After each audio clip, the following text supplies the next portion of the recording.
Well, good morning and welcome to the Celeste Stein Show. I'm your host, Dr. Celeste Stein, and today's show is a tribute to Breast Cancer Awareness Month, which is celebrated in October each year to raise awareness of the disease. Today, we have a mother and daughter who will join us to share their very personal story about how breast cancer has affected their lives. First, I would like to introduce you to Robin Tanya Watson. Robin has worked in administration and higher education and has adopted a spirit of servant leadership in everything she does. She's also a survivor of breast cancer, a mom, and I also know her as a friend. Thanks so much for joining me today, Robin. And we also have her daughter, Kirsten, who is a former Division I volleyball player. Kirsten currently works as a sideline reporter for the Los Angeles Lakers, Los Angeles Sparks, and the South Bay Lakers, the official minor league team for the Los Angeles Lakers. She is also host of Lake Show, a studio show on the social trends and news of the Lakers. I might also add that Kirsten was named first runner-up in the Miss Florida USA 2020 pageant. And she's also a member of the nonprofit organization Breasties, which is dedicated to supporting young women affected by breast cancer and reproductive cancers. Welcome, welcome, welcome, both of you to the show today. Thank you so much for joining me. Thank you. Well, thank you, Celeste. Yes. Well, it's estimated in my research on breast cancer, I realized that it's estimated that roughly 276,000 women are diagnosed with breast cancer each year, according to NIH. And that number has dramatically increased during the past 4 decades. And with all of the new science and technology available, Robin, I would like to ask, does that surprise you? I think it does. I think, we have to look at breast cancer from the perspective that there are environmental factors, genetic factors. I mean, there's now new linkages to the foods and the hormones, the foods that are injected with additional hormones. And then of course we have cancer hotspots throughout our country where, the EPA has attempted to sort of clean up these hotspots, but I think it seems odd that we haven't moved in, making it a preventable disease. Although we know a lot more about it today than when I was diagnosed. So they are making progress in, advising young women on diet and exercise and, all of the potential factors. Right. Well, I know I also read that most of the women who are diagnosed are typically 50 years of age and older. Was that the case for you? No, I was diagnosed at 44 and very much still having a cycle. So, not menopausal. So yes, there is, there's two, I think the research shows there's two rising trends. There's a trend in younger women, and then there's a trend in over 50 postmenopausal women. And depending on I found it interesting that some of those cases are men as well with male chest cancer, yes. Over 2,700 of those cases are in men. Yeah. So, and interesting about men getting breast cancer or chest cancer has to do with genetics. I mean, we're finding out that there's a lot of genetic predisposition to, members where the mother or father, maternal or paternal gene for cancer. So, yeah, and there is an increase in men having it as well. So, right, it's complicated. And particularly there's a rise in BIPOC, the Black, Indigenous, people of color. We are disproportionately affected and we still have very high mortality rates. Mhm. Now, did you have any warning signs or other risk factors? Was it a complete surprise, or how did you even find out that you had breast cancer? Yeah, so it's interesting. At the time that I was diagnosed, I didn't believe that I had any real risk factors. I had a first cousin who died young. My father's sister had breast cancer, and subsequently died from pancreatic cancer. It wasn't really in my frame that I was at any particular risk factor. I've come to know something different, in later years. But I would just say that I was also getting regular mammograms. Mm. And so I had a little bit of microcalcifications when I had my first mammogram at 40, when it was recommended that you have your first one at 40. And they decided to follow me every 6 months. And right at the time that they decided no longer to follow me at 6 months, they were going to follow me at a year, is when I was actually diagnosed with cancer. And so the only thing that I would say to you was a noticeable change was that I had my nipples were itchy. Mm. I do not want to suggest that women who have itchy nipples need to be concerned that they have breast cancer, because it could have just been a happenstance. I did have pretty significant DCIS in the nipple, which could have in fact caused that itchiness. Could you But explain that a little bit further for people who might not know what you're referring to? Yeah. So DCIS is a ductal carcinoma in situ, and that's typically a very early stage breast cancer. It's confined to your ducts. And, we've always believed that is, or most, I think, physicians would convey that that's the earliest stage and highly treatable. Mhm. So Have you been doing the regular breast self exams on yourself? Were you doing those, or were yeah, you just kind of going to the doctor and yeah. So getting? interestingly enough, I did not feel a mass. Mm-hmm. I did not feel a mass. The only symptom I might have had was this itchiness, and the breast physician did not attribute that to breast cancer symptomology per se. But no, I did not feel a mass. I do think it's very important that women do breast self exams Mm-hmm. and understand the relationship of their cycle to their breast exams, as well as understand, you may be, especially for women of color, we tend to have fibrocystic changes in our breast. And so we're dense, our breasts are dense, and it's really important that we get mammograms at the recommended time that the physician recommends. Mm-hmm. I mean, Now, I you think it's said critically important. yeah, you said a minute ago that you were kind of in denial.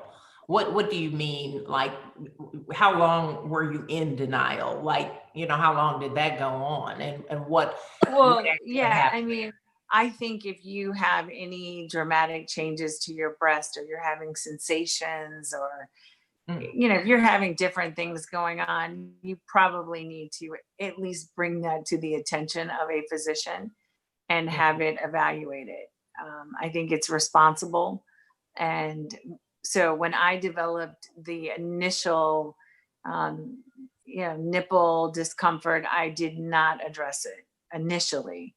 Mm. But again, I was due for my mammogram. So I pursued my regular scheduled mammogram. And at that time, I was then diagnosed with breast cancer.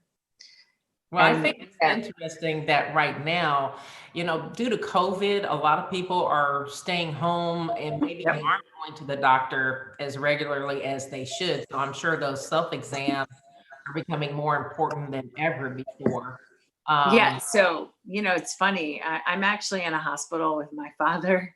yeah. And And his oncologist, he has cancer, and his oncologist we were having a discussion about this the other day, that there is a tremendous concern that people are going to end up, as we get a little bit further away from COVID, that so many people have stayed away from the doctor and getting, exams and imaging, that they're going to have later stage of cancer. So I would encourage people, if you are in the process of getting your routine mammogram, or you're having, appointments with your doctor, it's really important to go ahead and get back to that as soon as possible, because there is a concern, I think, on the professional side that, people are putting off going to the doctor, and, breast cancer can grow pretty rapidly. And, some are slow growing, some are, faster growing, and some are very fast growing. So it's really important, if you have a concern, if a doctor's had a concern, that you go and consider getting the imaging done. I know it's a scary time. I'm in the hospital and I'm very scared. I mean, and I normally have to have a mask. I just took it off for this, but it's really important, I think. And then, I would just add, listen, as a Black woman, I watched many women of color, Latin, Latino, and Black and brown, really died from a lesser diagnosis, because they did not get the proper, they didn't get proper care. So it's really important, I think, that women have to advocate for themselves, and they have to do what is, they've got to advocate. They need to read, educate yourself as much about your diagnosis as you can, so that you can get the best care. And also, I did a drug trial at Mayo Clinic, and I think a drug trial is really important. If there's an opportunity to be studied, if there's an opportunity to participate in a way in which you can ensure that you have a longer life, take advantage of it. I'm going to go on mute for a second. If you can talk to Kirsten, because the doctor's here with my father. Okay, no problem at all. And very interesting point, Kirsten, that your mom just made. In reading, I noticed that on breastcancer.org that it said that white women are more likely to develop breast cancer. However, Black, Hispanic, and Asian women are more likely, especially Black women, to get it in a more aggressive form. So one of the things I wanted to ask you is how nervous does it make you to know that you have a history of breast cancer, and how do you, as a young woman, kind of, deal with that? Yeah, well, I mean, first I would say to that research, it's found that the BRCA gene, which is directly linked with breast cancer and technically reproductive cancers, which doesn't necessarily guarantee, but puts you at a much higher risk if you have the gene to having one of these cancers. That's typically seen in white women, more specifically white Jewish women.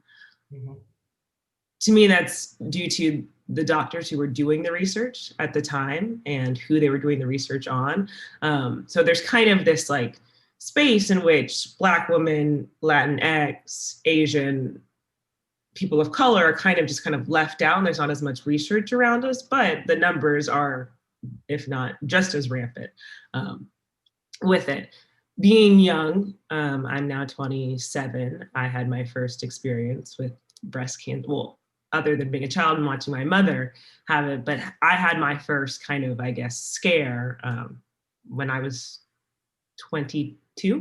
So, so that fear has always been with me, I would say. I mean, yeah, ever since my mother was sick, I would say I had a fear of like one day I could get breast cancer and one day I could die, because not only did I see my mother survive, I saw some of her best friends die of breast cancer. So it is a very kind of tricky line to tread of like, you can't live in that fear, but also it's something that does kind of sneak in on the back of my head. So for example, when I go to the doctor, I'm deemed as high risk. I have a mother who has breast cancer. I have a great aunt who has breast cancer. My father's mother, my grandmother has breast cancer. So it's like, whereas my mom didn't necessarily have to think of those factors when she was younger, or just that wasn't the conversation with her doctors. When I go to the gyno or when I go to my breast doctor, it's very much like, no, like you're actually a high risk, high percentile. I don't do mammograms just yet, just because I'm still a bit young for them, but I have ultrasounds.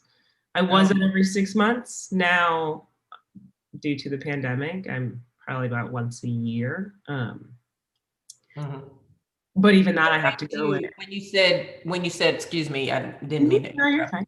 When you said earlier that you had your first scare at 22, was it something that triggered you going to the doctor, or what actually, So I found a mass in my left breast. I was just giving myself a self-exam, and it was like the size of a pea, and I felt something, and I kind of was just like, oh, that's weird. I've never felt that before. And it was like solid, like I could truly feel like it felt like a little pea. So I called my mom, of course, because that's what I always do. If anything comes up, I could cut my finger and be like, look, mom, I don't know what to do. But I called my mom and she was like, obviously being very calm, trying not to freak out, but she kind of was like, you need to call your gyno, like immediately. And so I did. And so I went to the gyno. He double checked it. He was kind of like, I feel something as well. I don't like necessarily what I feel. He sent me to have an ultrasound. I then did the ultrasound. That then led me to going to multiple breast doctors, because that's the other thing. So now I'm 22, going on 23. I have found a mass in my chest. Of course, as we said, breast density, fibroid adenomas, all of that is very real.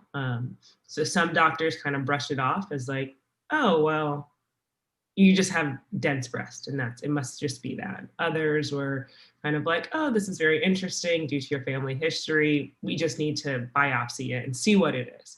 And so obviously then my gyno was pushing for that, like, let's biopsy it, see what is happening.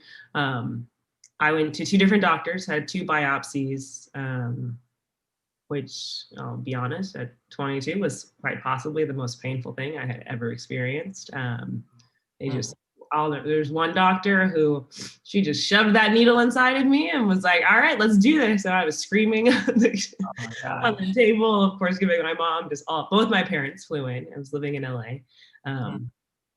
For it, we went into genetic testing. We had all a bunch of different conversations to kind of see where that lies. Basically, fast forward, I ended up going to a different doctor because I just I need more TLC with the doctor. I need so the woman who did my other biopsy, her team, I ended up having breast surgery. I had a lumpectomy at 23, and because the mass, while it was benign, which is a blessing, so it was not cancerous, it was growing. And just again, with my family history, it was either I could live with this benign mass that's growing in my body, and if that doesn't keep me up at night, then it's fine. But that wasn't the case. That did keep me up at night. The fears that it could become cancerous one day. What does this mean? My whole life could change at 23 years old. I had just graduated from college and moved to LA to start a new job. And it was really one of those things like, wow, like everything could flip tomorrow and I could be in Florida with my family going to the Mayo Clinic, going to my mother's breast cancer doctors and oncologists and things like that. So it definitely was a lot. So I had the surgery. I then came home to rest for about, because it wasn't obvious. I didn't have a double mastectomy or anything like that, but it still is a major surgery, having a lumpectomy, and you still have to recover and heal. And it's also it's a mind game, because your breasts as a female are something that are very, I think you don't realize kind of the impact of having a breast surgery and like what that does just I mean, obviously with having a mother who had breast cancer and all of it, it makes you kind of more aware of your body and more aware of things that could happen and could change to you in the near future. And so, yeah, so it definitely kind of shocked everything, I think, for our entire family, since I obviously was 22, 23 years old when that happened. But it made me very aware of like, you know, this is something that I have to take seriously. And when I do feel something, I immediately go to my gynecologist for his breast exam. And then, or now since I have a breast doctor, I immediately go to them if I feel something. And I've had other scares that turned out that they were just some masses that had built up. So yeah, but I mean, what my mom said earlier, it is very important to do self-exams no matter what age at this rate, because I mean, I have really good friends who have had double mastectomies and they're 25, 20, what now, like 27 years old. So, and I know that's a personal choice that I guess some women do make. yeah. That's something you thought about, or? Yeah, absolutely. So I haven't done genetic testing just because many people don't talk about the impact it has on life insurance. It does if you have a life-altering gene, a cancer gene of some sort, it does impact your life insurance pretty heavily. So it does kind of make that decision a little bit more challenging. At this rate, my mother does not have BRCA. My grandmother does not have BRCA. So we don't seem to have that gene. So I don't necessarily feel the need to do like the testing for that. However, my grandfather does have a gene, and I forgot, unfortunately, what it is, but it's a very strong cancer gene in which it leads to different types of cancers, but it is a cancer gene that has clearly come through our family line. Does that include me? It's something that I do not know. It may not. But I likely will do preventative surgery. I just am waiting. I would like to at least have one child before. That being said, even that is a risk, considering my mother did have cancer young. But it is something that I do talk about with my doctors often. At this rate, I'm thinking like early 30s. It may be sooner than that. It is one of those things. I think if I have another scare, or I guess I won't even say another scare. If I find another mass, then it would lead me more likely to having a double mastectomy. But until then, the plan for me personally is I would like to at least have one child, or if I can have two children before, then I would have the surgery. Mm-hmm. One thing that I'm hearing a lot about, you know, we are obviously just like 2 weeks away from our major election, and they're talking about, you know, getting rid of the Affordable Care Act, and that may mean that pre-existing conditions, you know, may be excluded from a lot of policies. Does that do you think about that at all? And do you have any comments about that? Yeah, I actually have a friend who, and she's in the Breasties with me. So I should probably add on that. The Breasties brought me a community of young women who had dealt with similar experiences. I ended up being in grad school with one of the co-founders of it, and her mother died of breast cancer when she was very young. She didn't have the BRCA gene. She does have another one. And she just had her double mastectomy very recently. And I think when you have the challenges of all of this and taking preventative action is there are times when insurance doesn't cover it. If you have a gene, it usually does, but I think I'm actually not positive on that, but from my understanding, if you do have something that is leaning towards a specific cancer, whatever the case may be, insurance does help. But I know someone who, she's from a town in which her mother had breast cancer. Pretty much every family on her block had cancer. And she doesn't have the gene, but she had to come out of pocket for her double mastectomy. Wow. It was like, she's very high risk. So yeah, so it's definitely something I think that is heavily considered. I don't necessarily know the the direct impact. I know the impact of it with insurance and without insurance, but I don't know how with cancer surgeries, things like that, where it directly correlates. Right. Well, I mean, it's so much to deal with, as it is, and then to have to worry about things like insurance is just crazy. I had no idea that genetic testing had such an impact on life insurance. And so as a family, we decided that it wasn't the Right. time. Yeah. We may change our mind when I turn 30 but it was kind of just like the amount of impact it would have had on my life insurance. My family was just kind of like, Yeah. let's not do that just yet. And It's crazy that it can do that it can affect, it's. Yeah. When you would assume that it would be the opposite. If I know that my body is going to have a life-threatening cancer and I can prevent it, you would assume that this would better my life insurance because at least I'm taking proactive steps to not have to kind of get there. Right. Yeah. It's not the case in America, and I wish it was, but unfortunately, that's not how our healthcare system is set up. And hopefully, better or worse. Well, hopefully there will be positive change. We have to just lobby and speak forward. Yeah. I mean, because that's the thing. It's like you would assume that genetic testing would be promoted, right? Like, you want people to find out of what, not for the fears of like one day you're going to get this, but so that we can understand and have more control over our bodies and we can prevent things. Mm-hmm. Like, absolutely. if I know I'm going to have breast cancer and I can choose to have double mastectomy to at least limit as high of my chances of getting it, then I personally think that's worth it. Because after seeing my mother fight, like, I'm not saying that I wouldn't be able to. I do believe that if God willing, I'm meant to, or I'm going to have breast cancer and all of that. And, at least I've seen a mother who has battled, well, I won't even say battles. Like, we don't really like the terms of like fighting and battling with cancer. Like, it's not a win or a lose to cancer, all of that. Like, right.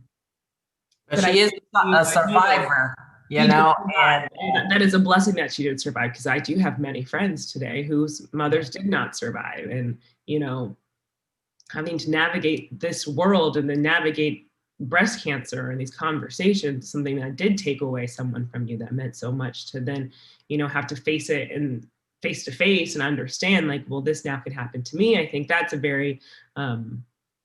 it's very challenging, but I do know that no matter what, like, I would be able to face it and would, that's meant to be, then that will be. But I also understand that if I can make choices to not have to, not to make my life easier or whatever, just because I have the opportunity to have that choice, then I do believe that that's worth it.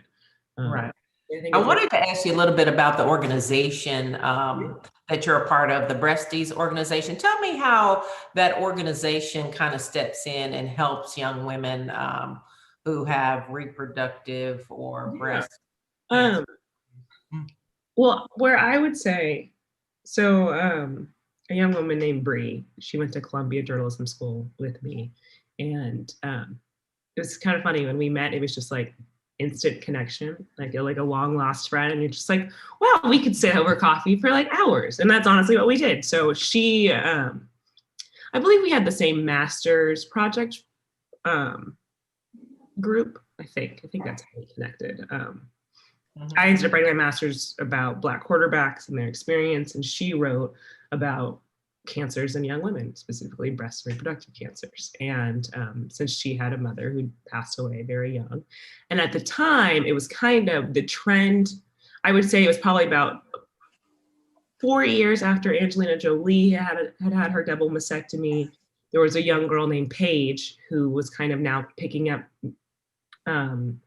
in the news, and Paige is actually also a co-founder. Paige had just had a double mastectomy, and she had the BRCA gene, and I'd say she was probably maybe 25, 26 at the time. So Bree was doing her master's project on Paige, on her personal life, on this new kind of trend of, I don't even want to say trend, well, not trend, this new conversation of preventative surgeries for young women. surrounding the BRCA gene. And so this story just kind of started picking up, like Good Morning America picked it up and all of this. And so one day she just like mentioned it in class, like, oh yeah, like I have to go and do an interview with this young girl who just had double mastectomy, blah, blah, blah.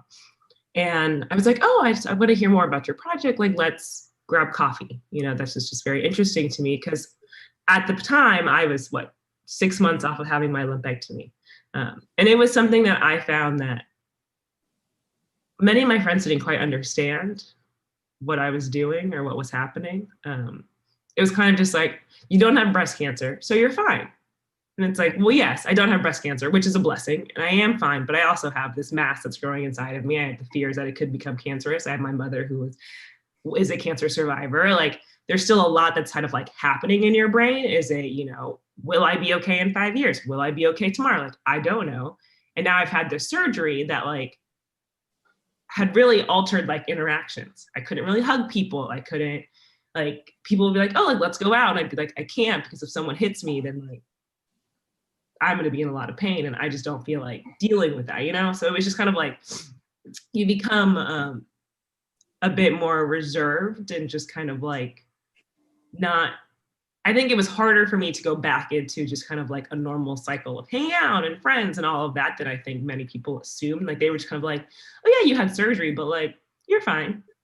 Like, it's fine. I'm like, actually, not that fine. But so yes, it was just a big kind of like mind cycle. And so when I went back to school, she brought this up and I was like, well, like, I just had a lumpectomy. Like, this is so crazy. Like, would love to learn more about your project, whatever. And she was like, wow, like, please. And like, also, I just want to talk to you about it. So we ended up getting coffee, and it turns into like a 3-hour coffee date. And we talk about our mothers, and we talk about, our lives and breast cancer and the fears of one day having it. And it was a conversation that I had never had, I think, with someone that I could just be like, wow, like, our lives are different, but there's something so specific that brings us together that like, you feel like you could talk to them about anything, if that makes sense. To be fair, again, she lost her mother. I did not lose my mother, but we both live with this like weird kind of, what if? Yeah. What if this happens to me? What if, and that fear, I think, has a lot more control over people than like you really expect. I actually think there's a show called The Bold Type on Freeform, which is like Disney, young adult channel. And in the show, there's a girl who, her mother died of breast cancer very young, and she's diagnosed with the BRCA gene. At first, she's doing a story about it, and it's like against doing research on younger women and stuff like that. She's like, no, you're not supposed to get breast cancer until you're older. She finds out that she has the BRCA gene, and then she's awarded this 30 under 30. And she is so distraught about receiving this award because she never imagined a life after 30, because her mother died, I think at like in her late 20s of breast cancer.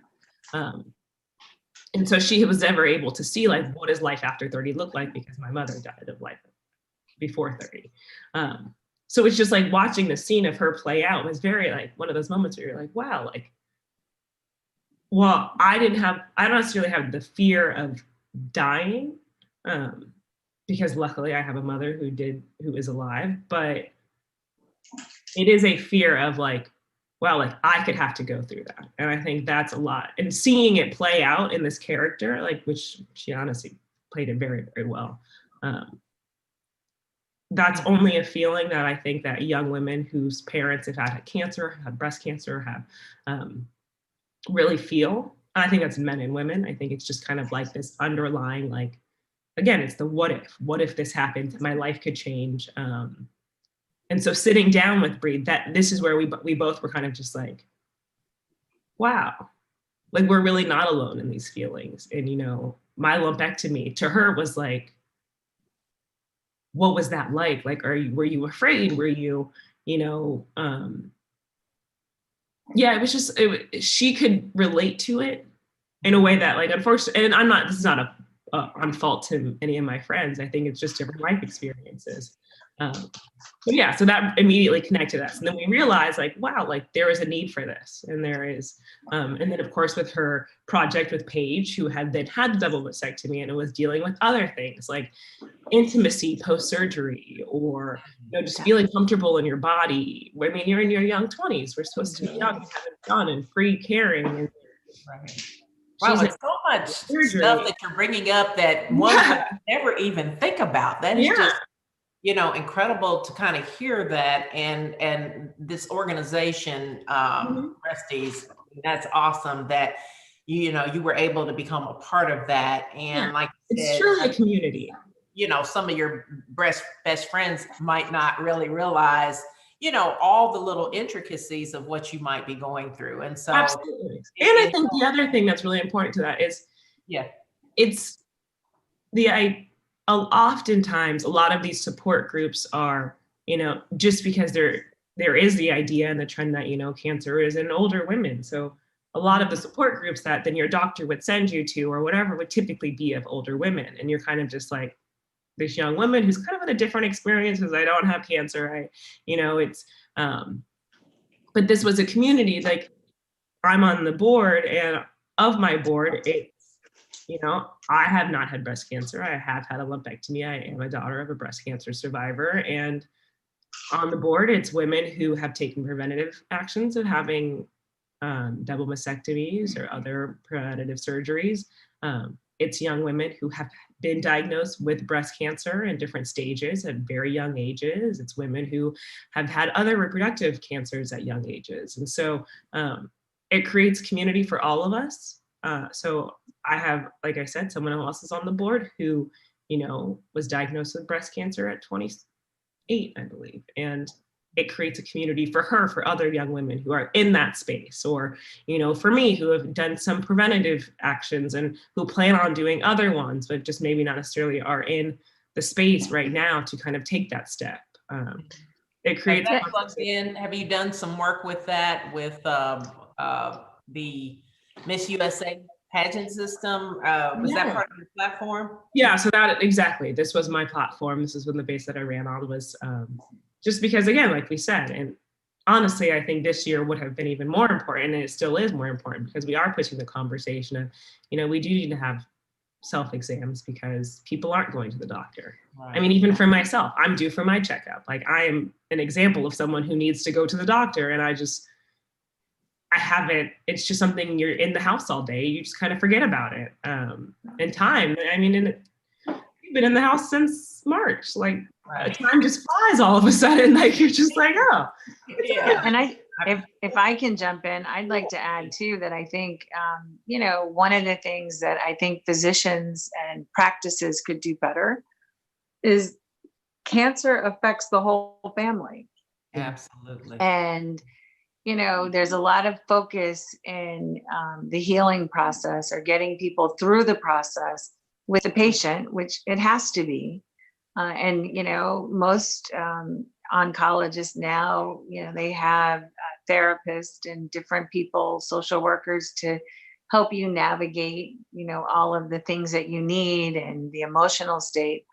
But I think if we really want to heal people and get rid of cancer and sort of help with the fear, I think we have to approach it in a holistic perspective. I mean, it was important for me to make sure that I, protected my children and at the same time kept them abreast. But, I think, as I'm listening to Kirsten talk about the fears that go along with this, I think it is a lifelong fear.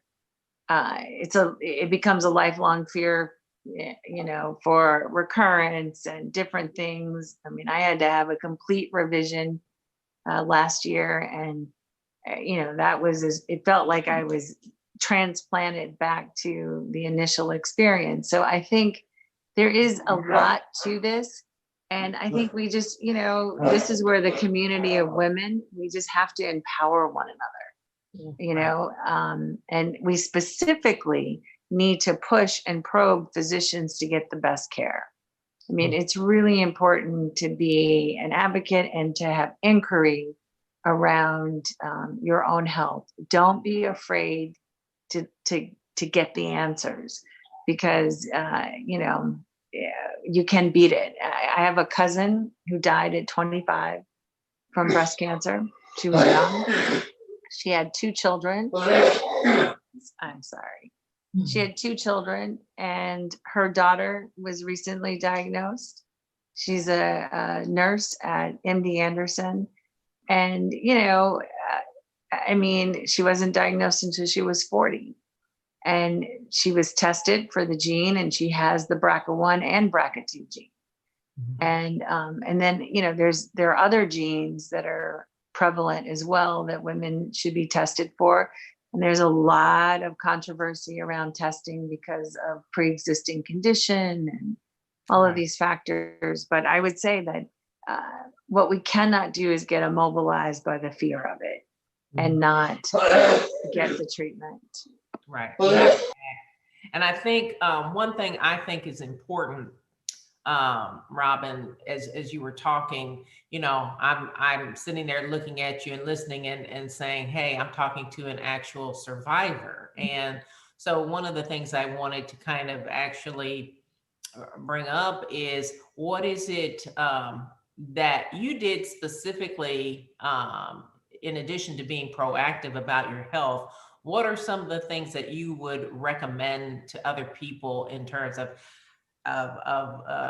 textbook, in terms of how you beat breast cancer? So, well, thank you for that question. I think that I don't think of myself as special. I think a lot of women in this fight, they have to armor up and the power of positive thinking. I think you have to envision yourself well. You have to embrace the fact I did not cut my hair, thinking that as a Black woman, I bought into some fable that I wouldn't lose my hair. And consequently, it was insanely painful to lose it. So I recommend that you shave your head if you're going to take a drug. Or now they have this new ice therapy that can preserve your hair. So I recommend that you really investigate your options. But mostly, I think it's important to know your diagnosis, understand it. Understand, are you estrogen receptor positive or negative? Progesterone receptor positive or negative? Know your HER2 status. Are you HER2 new positive or negative?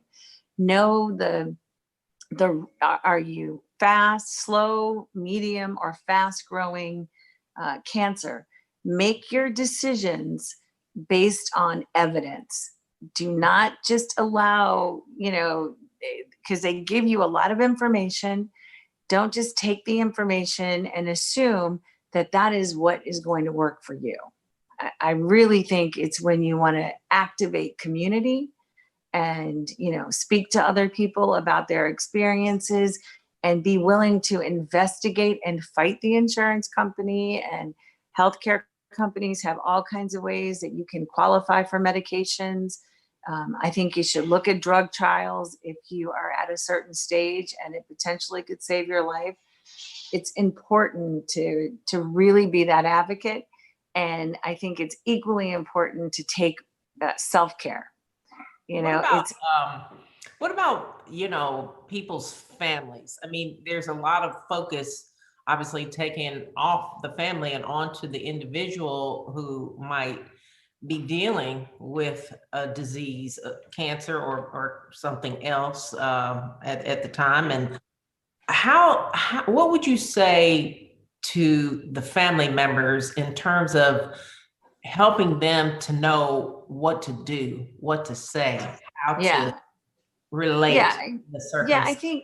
I think with family members, I think you have to inform them to, I think you have to encourage them.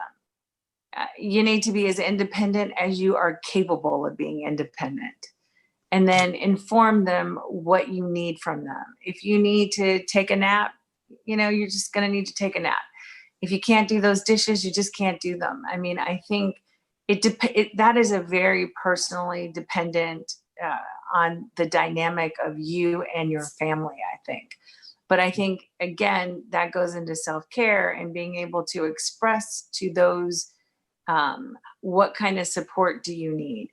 You know, for many, you need a prayer chain. You know, you need people praying for you. You need well wishes. I think it is really important. You do go through a lot of physical changes. So, you know, it's important to feel, I think, attractive. And I think it's important for people to support you and reminding you that you're still valuable to them and important. I also think it's really important, you know, women have that go through breast cancer, you have to really deal with your diagnosis and really come to terms with a positive perspective that you can suffer a little bit to get to a positive outcome.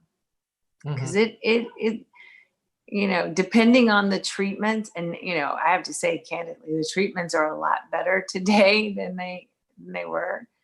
And you know, I think it can be a rough road, and you have to really dig deep and rely on the medical community, your family community, and your friend community to get you through, and church community if you know, if that's in your life. Right. So And the survivor rates are, you know, getting better they are. with some of the treatments. I think we had an earlier conversation where you were telling me how it was when you were first diagnosed versus what goes on now. Tell us a Right. little bit about that, like how Yeah. you see it differing from then to now. So one, they have more testing. So they have different testing modalities that they do much earlier.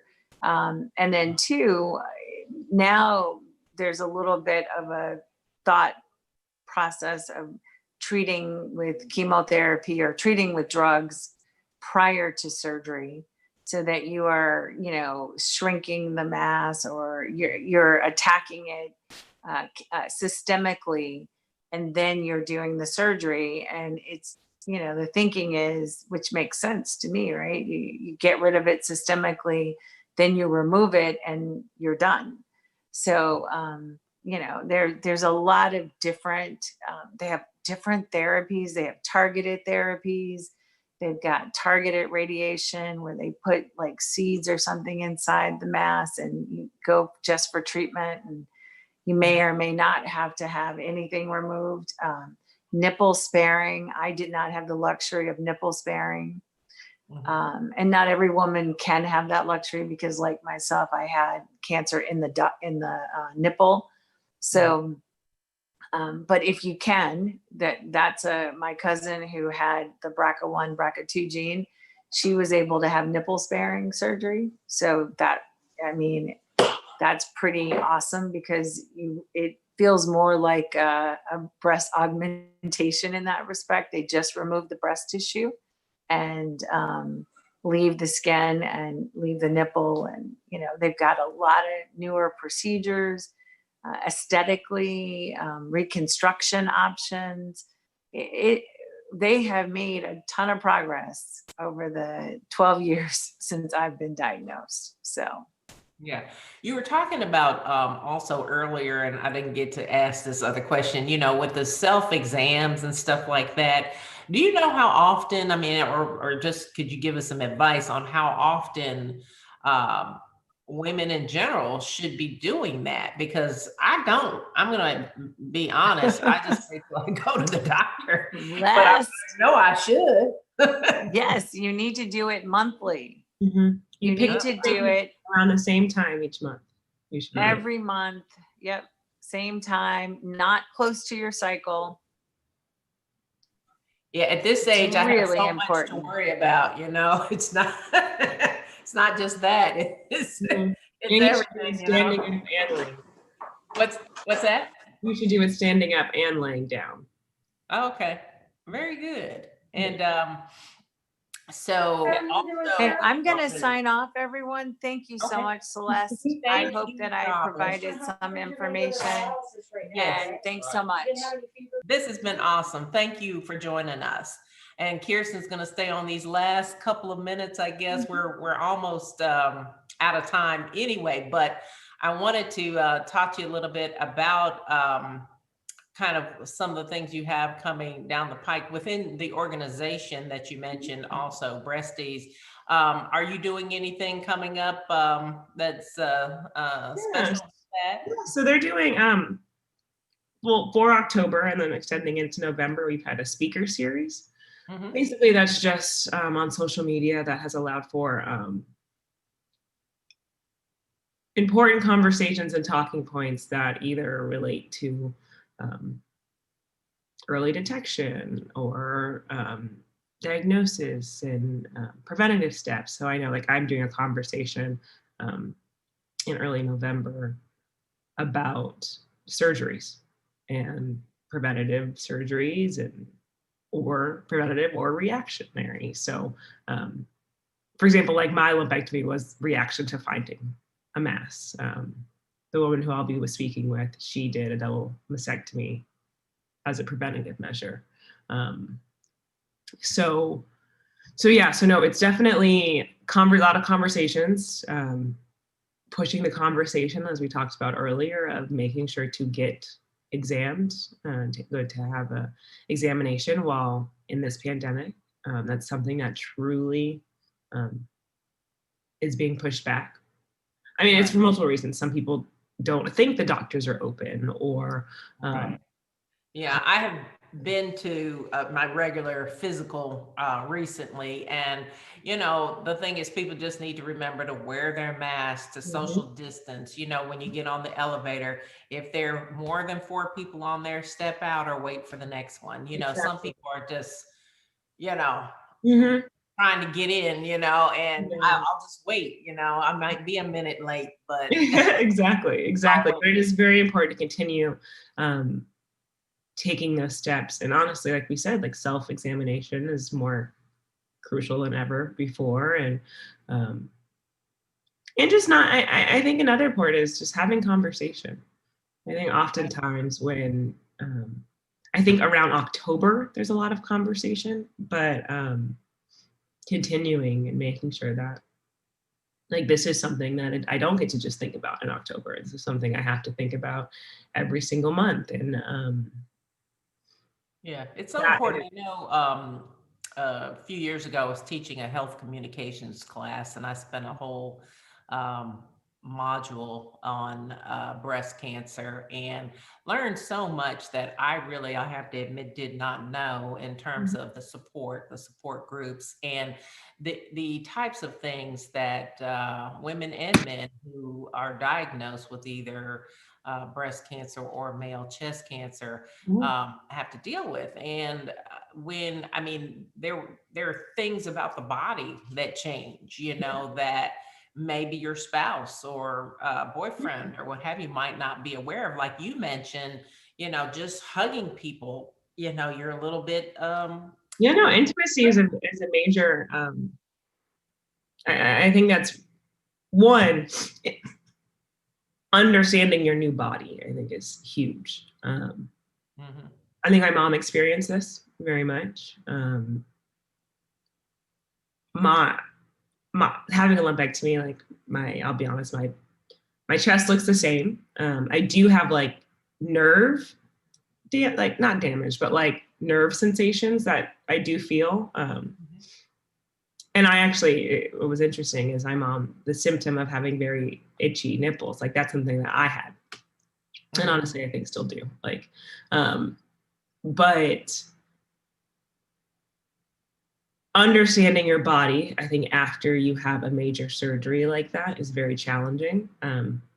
Feeling sexy, feeling connected with your body. It's kind of like you have, from what I've been told from my friends who have had double mastectomies, it's just like something that you don't necessarily realize is so valuable to the women's body is taken away. And then you're kind of put on something with like your sensations are different, your feelings are different. You feel Mhm. like they look different. Do they look natural?